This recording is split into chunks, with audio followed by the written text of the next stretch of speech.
Boss says I don't know anything yet, so I do the absolute bare minimum. Some background: I started my first, full-time, office job at a corporate America hellhole a week after college. It was an industry I hadn't worked in before and I needed to be licensed. The company that hired me, we'll call them Smith Incorporated, paid for my licensing fees, study materials, classes, etc. for me to become licensed. The total cost was about $500. It was a sweet deal. They gave me approximately 90 days, paid, to study a textbook and pass an online course. I didn't have to do any work for the company, simply study and pass the licensing exam. It was pretty easy and I passed on my first try. My boss, let's call her Mary, was super excited that I passed and I began training under an associate-level co-worker who had just been promoted from the position I was in. The co-worker, Jen, was super great and helpful. She began training me on 2 simple tasks that I could do. The only rule was if the client had a question specifically about their contract, I would ask Jen or forward it to my team lead. Well, I ended up getting an email from a client about their contract and I video called Jen to ask how to handle. She walked me through it as I shared my screen with her. I wrote the email back to the client exactly how she told me and she read the email before sending. A month goes by and everything is great. I'm learning and getting more comfortable.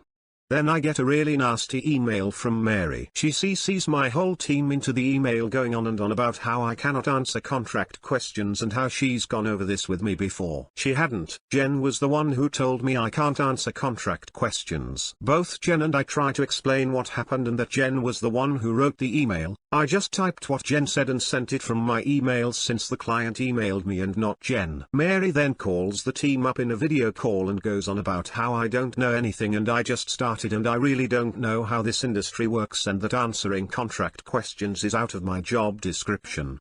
It went on for about 5 minutes. I say okay, and get off the call crying. The next day, out of pure pettiness, I simply do the absolute bare minimum. I don't know anything, right, Mary? I still complete all my tasks and everything that's required of me. Anything more advanced that I would normally try to learn with Jen's help? Nope.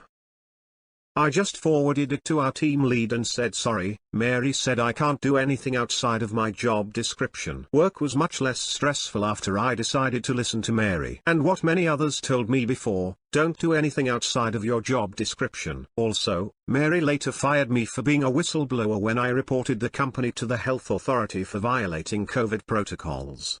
I sleep better at night knowing how much money Mary wasted on training me. Now to the comments. My boss called me arrogant in a Teams chat with the whole team. My crime? My car was stuck after a blizzard and I decided I could at least work from home in the AM. He never said a word to me in person. I only do the bare minimum now. Oh dear, oh dear. You stayed home because your car was stuck in a blizzard. How dastardly.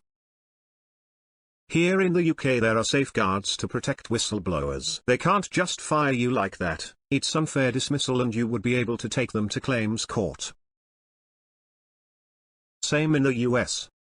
There is whistleblower protection, but it's easily circumvented. I worked, very briefly, as a patent paralegal, and during the interview process, I made it very clear that I wanted to continue to take classes. I worked 9 to 5 and my classes were from 6 to 9 and all day on weekends. I was assured that they absolutely support their employees' higher education goals and that my time outside of working hours was my own. Liar, liar, their pants on fire. It took about 2 weeks before they tried to screw me over. They were working on a big project and I left at 5 to make my class at 6:30. And when I arrived at work the next day, I was pulled into my team leader's office and was accused of dropping the ball and abandoning my job for leaving at 5. This guilt trip bullying went on for most the entire year I was there, but I always referred back to our interview when they tried to lean really hard on me.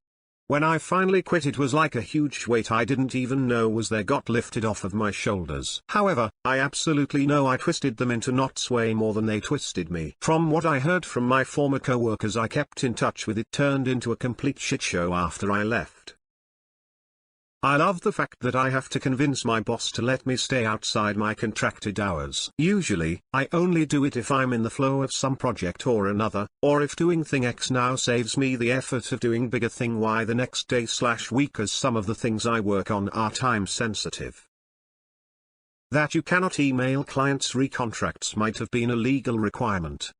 Boss handled it poorly still. Jen may have advised you wrongly. Why am I getting flashbacks to Boiler Room reading this post? I ask so many people if they've seen that movie and they always say no. Thanks for being the only person to reference it in like a decade who isn't me, lol. Hee. It's a must-watch really. Watched it first when I was younger and have rewatched it several times in adulthood. New insights almost every time. Maybe the best way to attract new viewers is to package it as Wolf of Wall Street but without Leo and Margot. Forget all these people who are telling you that you can be fired for unrelated issues and there isn't anything you can do. Call a labor attorney, tell them the story. If you were suddenly terminated with no history of write-ups, you may have a case. Take legal advice from lawyers, not the internet. Agreed. Even if the people here turn out to be correct, at least you've heard it from a professional. Rule for good managers. Praise in public. Punish in private. Mary is not a good manager. Reminds me of this boss I had who was a network administration for the company. People assumed since he was in IT he would handle anything computer related, so they'd always come up to him asking for help. He would listen and nod, approvingly, then after they were done talking, he would say that's not my job then walk away. Rofl. Miss that bloke. Mary sounds quite contrary. What a bee. If you have proof you were fired over whistleblowing you might be able to sue Mary and the company. I've used the same energy at a few different companies. I'm an electrician, and not only did I start young, but I looked young at the time. So kind of industry team building is to haze the new guys by sending them on fool's errands. Looking for non-existent tools, like skyhooks, left-handed bender, wire stretcher etc. So last few companies I worked for I was in MC mode. Think I'm new and don't know anything? Game on. So I'd get sent to find something and told don't come back without it. So I would find a nice hidey hole, pull out a book and disappear until quitting time. The person that sent me is laughing his ass off, because I spent all day looking for it. I'm laughing inside because I didn't do shit all day. And big boss is upset that I played guy one like that and didn't work all day. But can't do anything as I was following chain of command. Reminds me of the story my dad likes to talk about when he worked at McDonald's back in the day. His supervisor sent him down to the basement to bring up some more of the fancy mustard. Background for those who aren't familiar, fancy in this context means in little packets. McDonald's ketchup packets are internally called fancy ketchup. There are no similar mustard packets. Also, Mary later fired me for being a whistleblower. Doesn't this mean you can sue them?